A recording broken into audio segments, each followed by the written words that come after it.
एक बार मैदान के पास जंगल की सीमा पर रिया और आर्यन दोनों दोस्त खेल रहे होते हैं। तभी बोल एक गुफा की तरफ जाती है। अरे आर्यन देख, गेंद उधर झाड़ियों में चली गई, चल घूमने चलते हैं।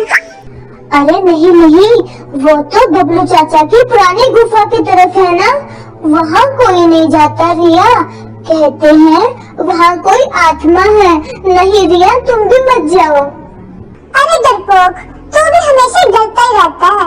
चल ना, आज कुछ नया करते हैं, चला चले। रिया निडर थी और आर्यन हमेशा संभल कर चलने वाला, पर आज किस्मत कुछ और ही चाहती थी और दोनों चल दिए गुफा की तरफ। जैसे ही दोनों गुफा की तरफ बढ़ते हैं, अचानक से गुफा के पत्थर हिलने लगते हैं और एक बड़ा सा दरवाजा खुलता है। हल्की सी हवा चलती है। आर्यन डरकर पीछे हट जाता है। रिया, ये देखो क्या हुआ। मैंने कहा था यहाँ पर भूत है, ये अपने आप कैसे खुल गया? मैंने कुछ नहीं किया।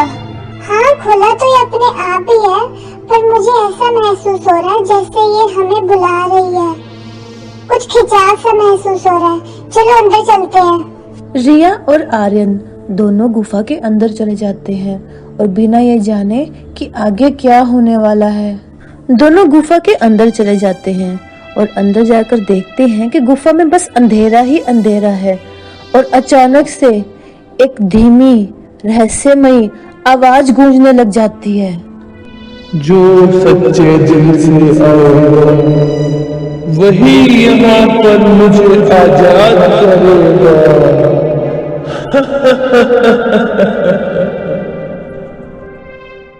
रिया, क्या तुमने भी वो आवाज सुनी? ये दीवार देखो, इस पर क्या लिखा हुआ है? रानू, ये किसका नाम लिखा हो सकता है यहाँ पर? नाम देखने से लग रहा था जैसे कितने सालों पहले से लिखा हो। कितने सालों से ये गुफा बंद हो और यहाँ कोई किसी का इंतजार कर रहा हो। अचानक गुफा में तेज आवाज गूंजने लगती है, जैसे कोई अपने बारे में बता रहा हो। मेरा नाम रानो था। मैं 100 साल पहले इस गुफा में आई थी। मेरे दोस्त ने मुझे धोखा दे दिया, तब से मैं यहाँ पर बंद हूँ। अब मैं यहाँ से तभी मुक्त हो पाऊंगी जब कोई सच्ची दोस्ती से मुझे वापस लेकर जाएगा। मुझे यहाँ से निकाल लो। मुझे निकाल लो। हम तुम्हारी मदद कैसे कर सकते हैं? तुम अकेले नहीं हो, हम तुम्हारा साथ देंगे। हाँ, हम साथ आए और साथ ही जाएंगे। बताओ हम तुम्हारी मदद कैसे करें? तुम दोनों में से एक को मेरे साथ यहीं पर रहना होगा। कोई यहाँ पर रहेगा तभी मैं बाहर जा सकती हूँ। तुम में से एक को बलिदान देना होगा। बताओ कौन रहेगा यहाँ पर? दोनों बच्चे आपस में एक दूसरे को देखते हैं और बिल्कुल चुप होते हैं। तभी आर्यन बोलता है। रिया, तुम जाओ, मैं यहीं पर रुकूंगा। तुम जाओ। अरे तुम पागल हो क्या? हम दोनों साथ में आए थे और साथ में ही जाएंगे। मैं नहीं जाऊंगी। एक काम करो, तुम जाओ और मैं यहाँ पर रुकूंगी। दोनों में से कोई भी एक दूसरे को छोड़कर जाने के लिए तैयार नहीं होता। यह सब रानो भूतनी देखती होती है और आखिर में दोनों फैसला करते हैं कि वो दोनों यहाँ पर रहेंगे और तुम जाओ, तुम आजाद हो जाओ। तुम दोनों की दोस्ती तो बहुत गहरी है। अब मैं आजाद हो गई। तुम दोनों की सच्ची दोस्ती ने मुझे मुक्त कर दिया।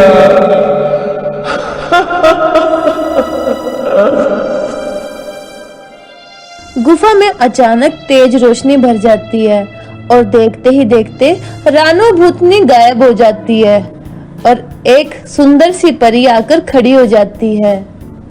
प्यारे बच्चों, तुम्हारी सच्ची दोस्ती की वजह से ही आज मैं यहाँ से आजाद हो पाई हूँ।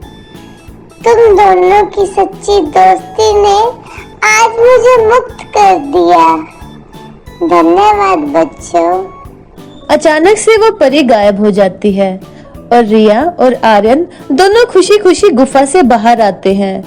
गुफा के बाहर चाचा उन दोनों को देखकर हैरान होते हैं और उनके पास जाकर बोलते हैं, इस गुफा को कई सालों से कोई पार नहीं कर पाया और तुम दोनों ने कैसे पार कर ली?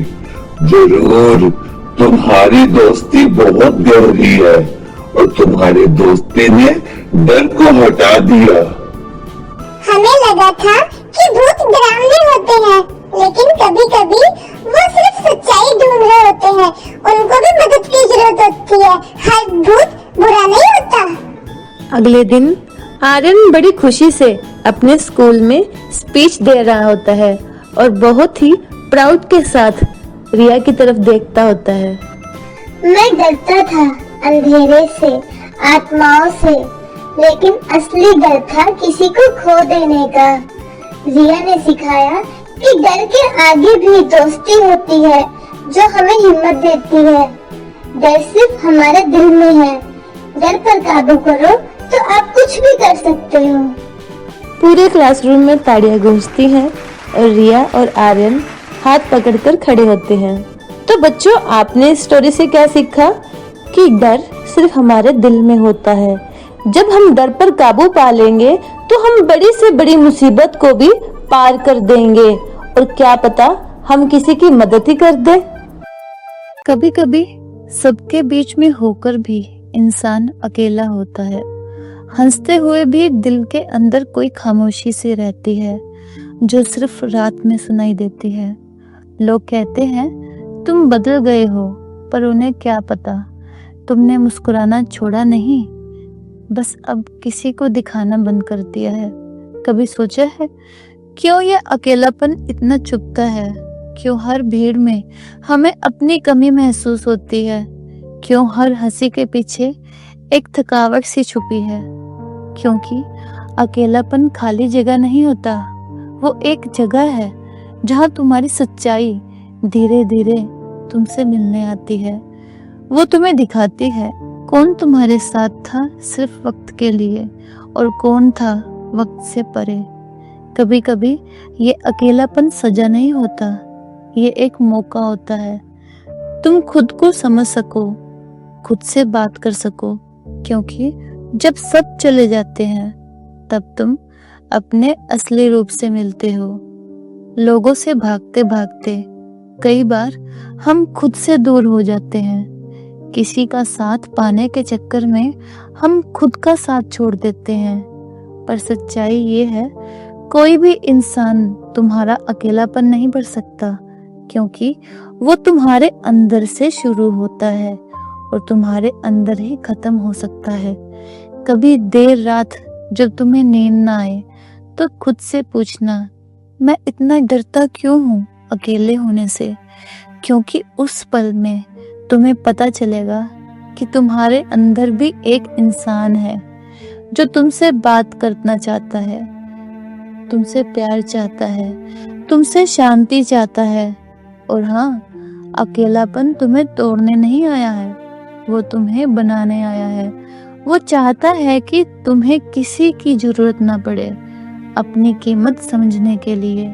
तो अगली बार जब अकेलापन महसूस हो, उसे भगाने की कोशिश मत करना, उसे महसूस करना, क्योंकि वही तुम्हें सिखाएगा कि शांति बाहर नहीं अंदर होती है। और जब तुम ये समझ जाओगे तो तुम्हें कोई छोड़ नहीं पाएगा, क्योंकि तब तुम खुद के साथ रहना सीख जाओगे। अकेलापन कोई कमी नहीं, वो तुम्हारे अंदर की गहराई का दरवाजा है। उसे खोलो और खुद को देखो। ऐसे ही मोटिवेशनल वीडियो के लिए हमारे चैनल को सब्सक्राइब करो और शेयर करो। वीडियो कैसी लगी कमेंट बॉक्स में बताना। धन्यवाद। मिलते हैं अगली वीडियो में।